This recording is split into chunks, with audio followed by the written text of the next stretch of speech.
सतगुरु की साजी निवाजी प्यारी साध संगत जी, प्यार से कहना धन निरंकार जी। अरदास से कर दिया झोली सब दी भर दे, इंसान कोल दुनिया दे दाता सब नु सुखी कर दे। सतगुरु निरंकार दातार के चरणों में दासी की यही अरदास है। दासी सभी के लिए यही मांग मांगती है, हे सच्चे पातशाह सभी को हर प्रकार के सुख देना। भगत जो होते हैं वो हमेशा सहायता करके ही खुश होते हैं। इसी पर आधारित विचार दासी आप जी के चरणों में शेयर करने जा रही है। आप जी परवान करें, अगर कोई गलती हो जाए तो क्षमा करें। साध संगत जी कहते हैं, वार्षिक संत समागम के दिन थे। हजूर बाबा गुरबचन सिंह जी महाराज का अधिकांश समय समागम की प्रबंध व्यवस्था की रूपरेखा और दूसरे कल्याणकारी कार्यों में ही बीत जाता था। इन्हीं व्यस्त दिनों में ही एक महापुरुष बाबा जी के पास आए और बोले, हजूर दास की बच्ची की शादी है, आप जी घर में चरण डालकर परिवार को आशीर्वाद देने का समय निकाल सकें तो आपकी बहुत कृपा होगी। हजूर बाबा जी ने उन्हें आशीर्वाद देते हुए कहा, दास ने तो उस दिन कई मीटिंग्स रखी हुई हैं। यह भाई साहब जी पास बैठे निहाल चंद जी कंवर जी की तरफ इशारा करते हुए बोले, यह भाई साहब जी आपके घर पहुंच जाएंगे और बच्ची को आशीर्वाद दे आएंगे। ये वह महात्मा नमस्कार करके चले गए। यह घटना कंवर साहब जी ने स्वयं सुनाई। कहने लगे, विवाह का दिन आ गया। दास की ड्यूटी हजूर बाबा जी ने लगाई थी। दास बहुत खुश था कि आज मैं हजूर बाबा जी का प्रतिनिधि बनकर शादी में जाऊंगा। मेरा सम्मान सेवा सत्कार हजूर जैसा ही होगा। इन्हीं ख्यालों में ही मैं शादी वाले घर में पहुंच गया। जाते ही महापुरुषों को धन निरंकार की परिवार ने भी बड़े प्यार से धन निरंकार की और दास को कुर्सी पर बैठा दिया। लड़की की शादी होने के कारण घर परिवार के सारे सदस्य बारात व दूसरे मेहमानों के स्वागत और आवभगत में लग गए। दास कुर्सी पर बैठा सोच रहा था कि मेरी तरफ विशेष ध्यान दिया जाएगा, लेकिन बिजी होने के कारण घर वाले ऐसा नहीं कर पाए। गुरु के हुक्म में बंधा दास बैठा तो रहा, लेकिन निराश उदास। शादी हो गई। दास भी नमस्कार करने और अपना मन हल्का करने के लिए निरंकारी भवन पहुंच गया।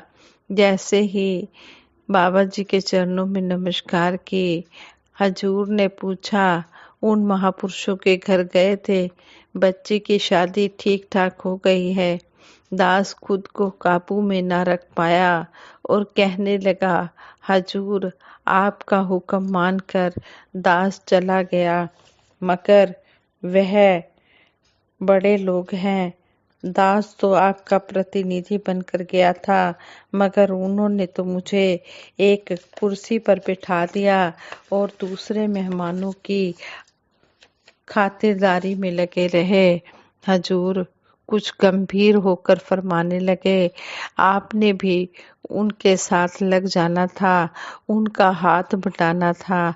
महापुरुष केवल शामिल ही नहीं होते, बल्कि एक दूसरे के सहायक भी होते हैं, एक दूसरे की सहायता भी करते हैं।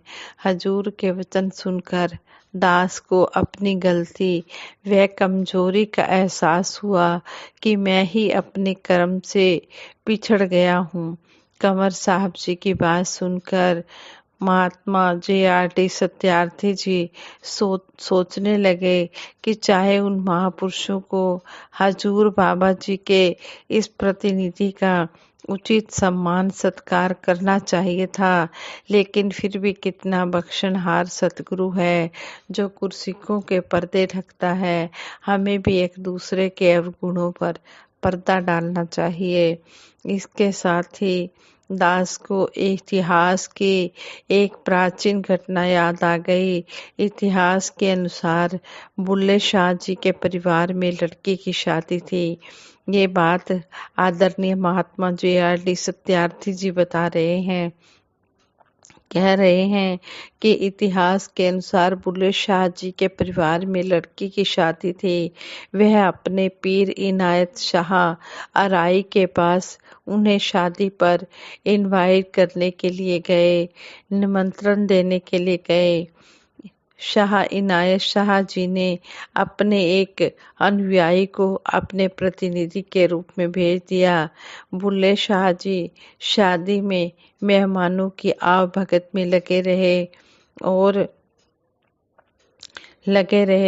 और इस भगत मेहमान की ओर पूरा ध्यान ना दे सके। शादी के बाद जब भगत पीर इनायत शाह जी के पास वापस पहुंचा तो उन्होंने शादी का हालचाल पूछा। उस भगत का मन तो पहले ही भरा पड़ा था। वह एकदम बोल पड़ा, पीर जी, आपने मुझे वहां भेजकर मेरी इंसल्ट करवाई है, मेरी बेइज्जती करवाई है।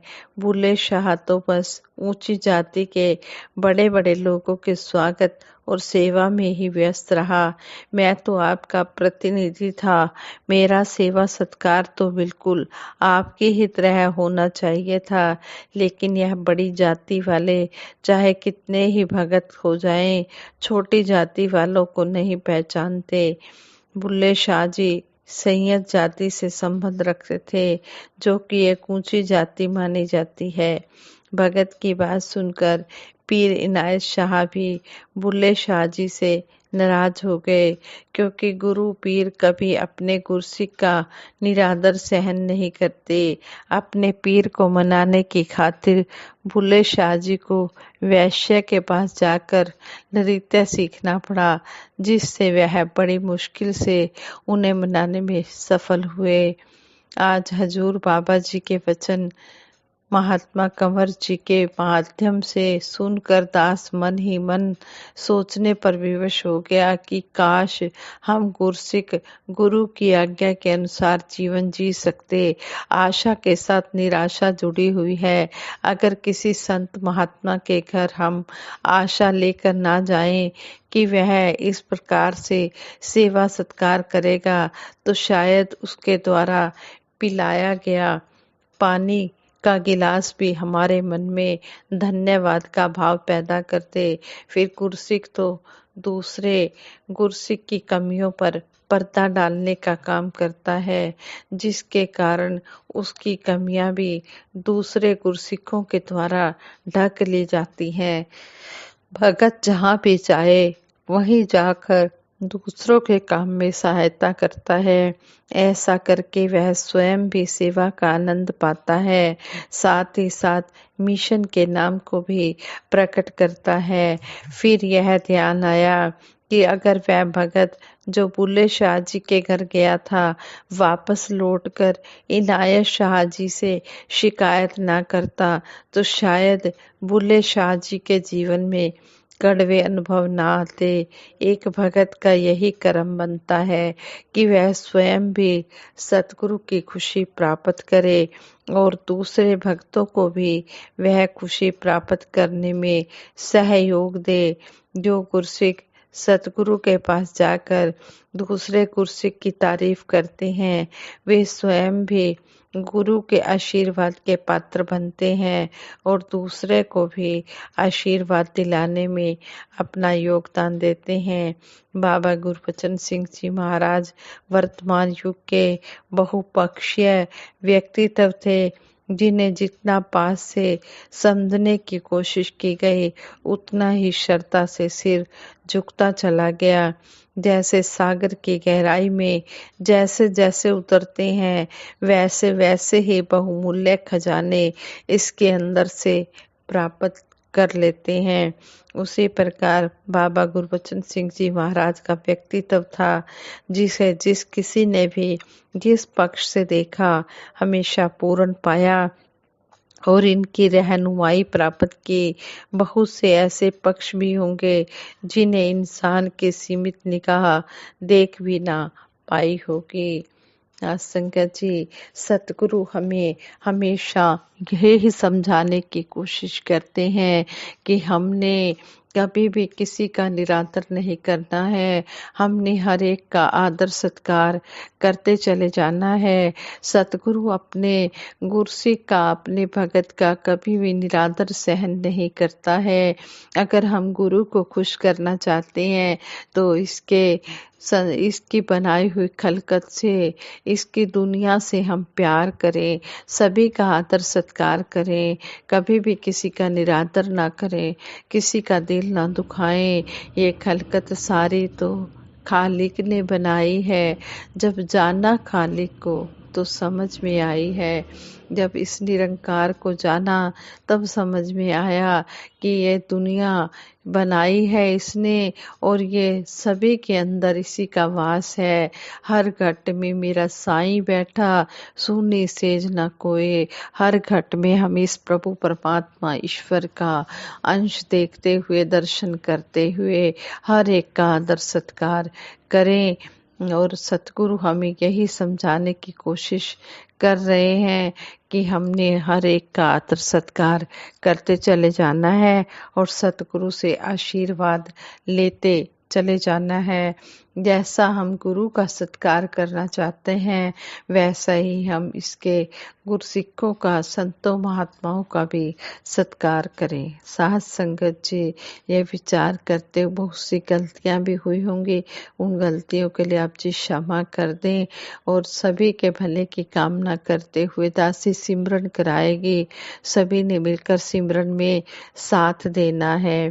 तू ही निरंकार, मैं तेरी शरण हाँ, मैनू बख्श लो। तू ही निरंकार, मैं तेरी शरण हाँ, मैनू बख्श लो। तू ही निरंकार, मैं तेरी शरण हाँ, मैनू बख्श लो। तू ही निरंकार, मैं तेरी शरण हाँ, मैनू बख्श लो। बोलिए सतगुरु माता सुदीक्षा सविंदर हरदेव जी महाराज की जय। निरंकारी राजमाता गुरुबचन अवतार की जय। साथ संगत जी बड़े प्यार से कहना, धन निरंकार जी।